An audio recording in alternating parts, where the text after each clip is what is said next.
kembali lagi di channel Tata Krama. Arek Surabaya, iya apa kabar rek? Wis tak dongakno muga-muga selalu sehat walafiat terus terhindar dari virus corona. Nah rek, saiki aku ono nanggone makam Belanda Penilih Surabaya. Makam Belanda iki salah satu bukti bahwa negara kita dulu pernah dijajah oleh bangsa Belanda, Jepang, ya. Terus nanti kita masuk ke dalam, siapa aja yang tokoh-tokoh penting yang dimakamkan di makam Belanda ini, mulai dari rakyat yang biasa sampai tokoh-tokoh penting. Kebetulan ini saya sudah mendapatkan izin, nanti kita masuk ke dalam. Yuk.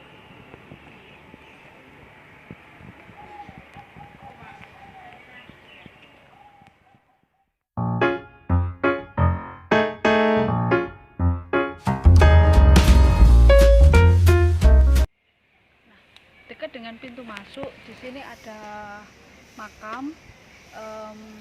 Katanya ini makam komisaris waktu zaman penjajahan Belanda dulu. Yuk kita lihat.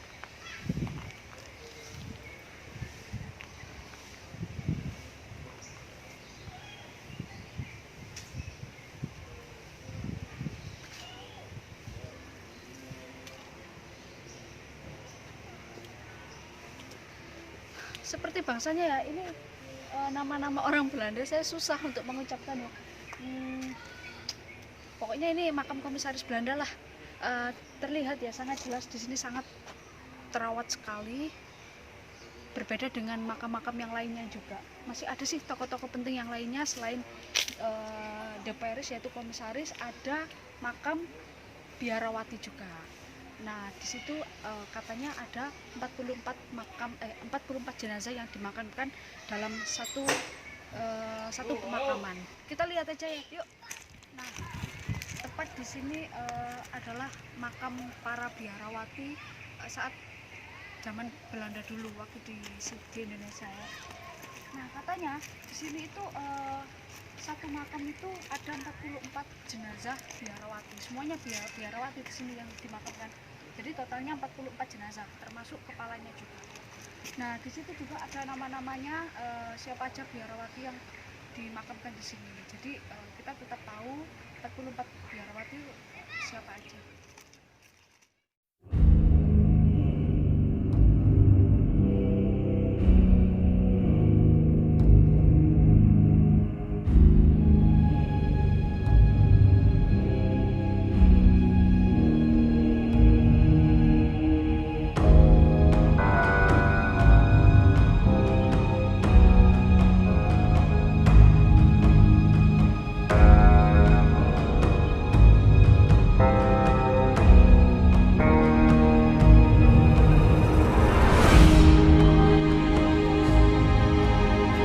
Ursula Cerarda Helen Joseph, susah rek iki nama-namane wong Belanda biyen, susah. Wis leh mari teko biarawati, ayo tak jak nanggone makam genti, nanggone pakame pastur. Ayo.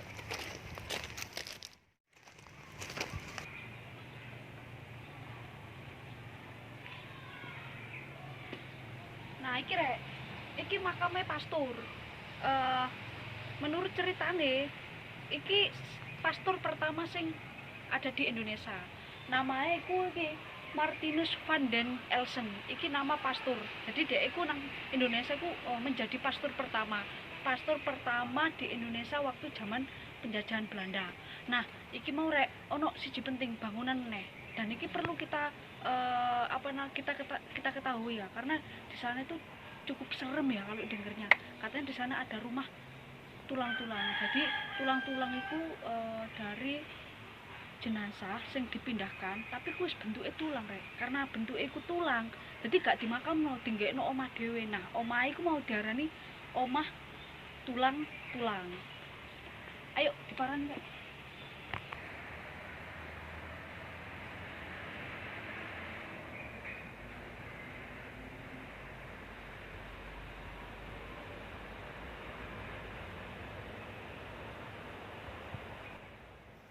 Satu lagi bangunan terpenting di makam Belanda Surabaya, tepatnya di Penilih ini adalah ini rumah tulang. Kenapa dikatakan rumah tulang? Karena menurut cerita, jadi tulang-tulang di sini itu adalah penggalian jenazah dari para prajurit yang gugur, entah itu Belanda atau pribumi, yang pastinya saya kurang tahu ya. Cuman digali itu sudah dalam bentuk tulang, dipindahkan karena sudah dalam bentuk tulang, akhirnya dimasukkan di bangunan kuno ini. Jadi makanya itu asal mulanya dinamakan dengan makam tulang. Nah, penasaran ya seperti apa di dalamnya? Nanti kita lihat aja. Yuk.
Di dalam bangunan rumah tulang ini itu ada 2 lubang. Jadi 2 lubang itu yang tulang-tulang itu dimasukkan di lubang-lubang itu. Cuman pesan saya kalau masuk ke sini tata keramanya tetap harus kita jaga ya, mulai dari bahasa. Jangan berbicara kotor, jangan apa, karena di sini kita harus menghormati orang-orang yang sudah mendahului kita. Biarpun itu di sini makam Belanda, bukan pribumi, bukan apa, tapi kita wajib menghargai ya.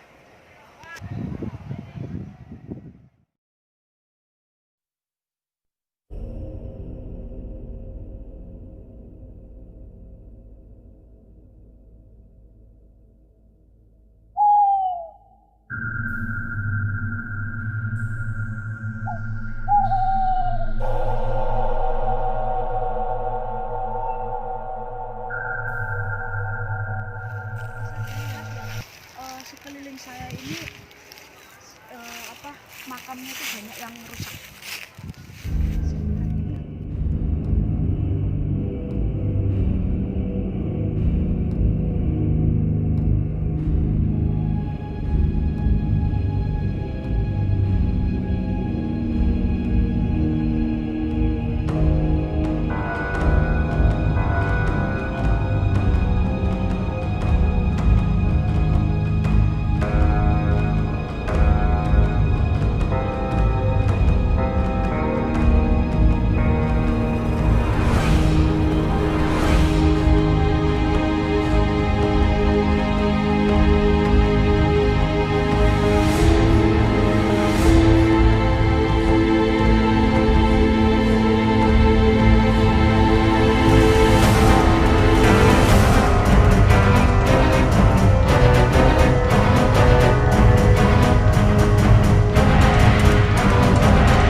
Ini makam panggung, jadi tidak tahu ya ini makamnya siapa, cuman menurut cerita kalau semakin tinggi bangunan makamnya itu menunjukkan bahwa di dunia dulu orangnya itu mempunyai derajat atau pangkat yang tinggi.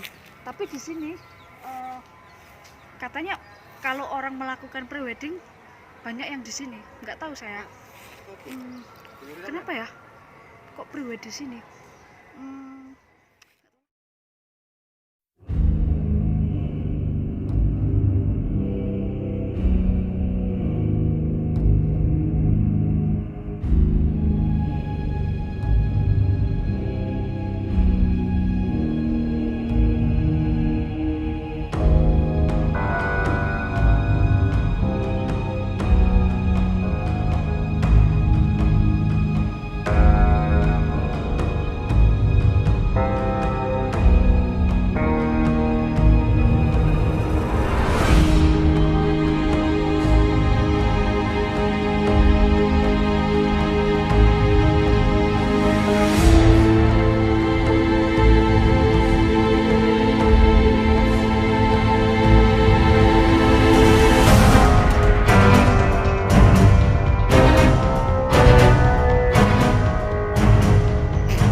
Seperti jabatannya dulu ya, tempat ini adalah makam seorang gubernur zaman Belanda dulu, namanya Peter Markus. Jadi makamnya itu ada di sini.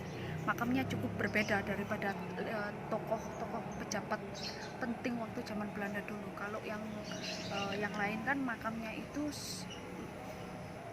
bangunannya pastinya berbeda. Kalau di sini tidak banyak bangunan sih, cuman ada pagar pembatas yang cukup besar aja.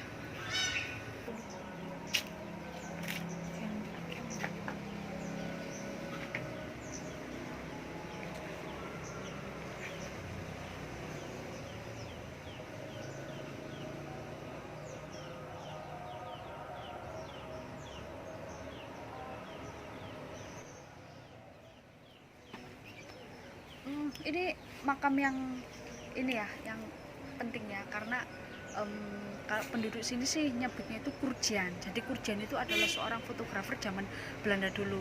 Nah, kalau kalian nih seorang fotografer, YouTuber atau yang berhubungan dengan media, cobalah kesini dulu supaya kenal fotografer dulu zaman Belanda itu siapa ya.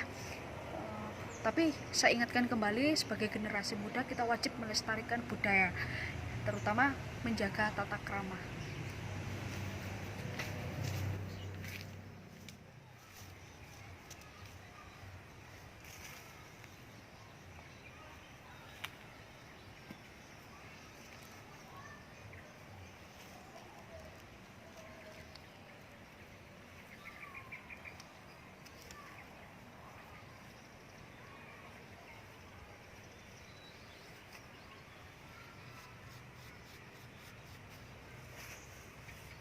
Nah, rek, iki E7951.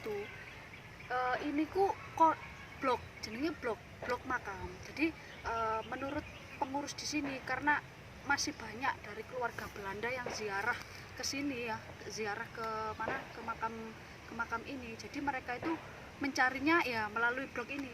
Jadi blognya apa gitu, nanti dibantu menemukan pemakamannya jenazah yang dicari sama pengurus makam di sini. Contoh sing gak bener, sing gak perlu ditiru. Nah, kayak gini ya, kita tuh harus menghargai jenazah yang ada di sini, biarpun ini bukan ras dari bangsa kita, tapi kita wajib menghargai atau menjaganya. Apalagi ini kan sekarang sudah menjadi cagar budaya kota Surabaya, kita juga harus ikut melestarikan dan menjaganya. Jadi jangan sampai nanti ada lagi kayak ini, macam ini, coret-coretan ini, tangan-tangan yang tidak bertanggung jawab. Nah, karena dulunya itu tidak terurus sebelum diurus sama pemerintah Pemkot Kota Surabaya, jadi ini nggak terurus, jadi banyak yang rusak. Tapi sebagian itu katanya jenazahnya sudah diambil oleh keluarganya, dibawa ke Belanda. Nah, selain di situ juga nih kita lihat, di sini banyak juga coretan-coretan kayak gini tuh, merusak cagar budaya kita. Jangan sampai lah kayak gini. Untuk pesan saya, generasi muda khususnya arek Surabaya, ayo rek dijogo bareng-bareng ya. Endi sing menjadi budaya, terus sejarah, kan sejarah itu penting. Nah, Bung Karno pernah ngomong, jangan sekali-sekali tinggalkan sejarah. Nah, itu pesannya Bung Karno, ayo dijadikan warisan, ayo dijaga.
Cagar budaya yang harusnya dilestarikan kini harus rusak di tangan orang-orang yang tak bertanggung jawab.